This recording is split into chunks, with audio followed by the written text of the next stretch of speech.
today together with Elvis the Pelvis to talk with you about how incredibly specific could be the ELDOA method. I always tell you that we have an exercise for each vertebra, for each segment, for each functional unit.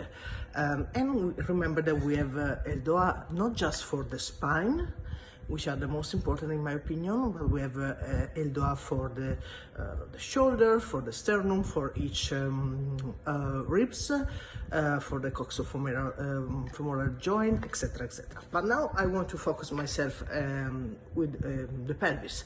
So briefly, we have the last two vertebrae, we have the sacrum, here we have the ilium, so we have the SI joint, this is a joint. Here we have the pubic symphysis, etc. And here we don't have the legs, the femur, but we have the coxofemoral joint. Okay, here there is the head of the femur, and here the femur. So we have ELDOA for each structure, but not just for each structure as I mentioned it right now 2 seconds ago, but for example, to be more specific, we have talking about the SI joint, we have ELDOA for the lesser arm, for the greater arm, for the base of the lesser arm, the base of the greater arm, for the here these are technical speech, okay. We have ELDOA for the pubic symphysis. So can you imagine how specific could be if we have a diagnosis from a doctor, from our osteopath, or we have some manual tests.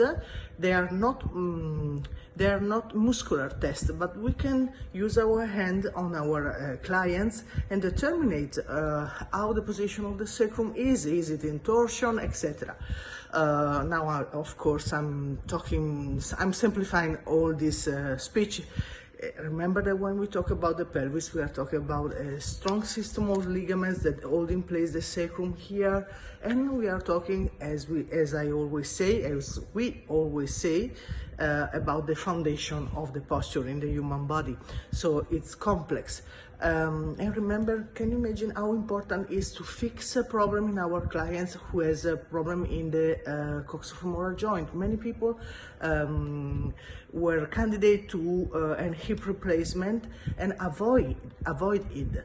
So it's very important in case, for example, of coxarthrosis. So be specific. This is ELDOA. Be specific. Can you imagine? We have an ELDOA, we said, for each segment in the spine. Okay, being able to decompress the entire spine would be an incredible result. But we have something more detailed. Not for the entire spine. I repeat again, but for each segment. As I always say, if a client comes from that door here to me and say, hey, I have a herniation disc at L4, L5, great, I have the exercise. This is incredible and this is unique. Okay, be specific. Ciao.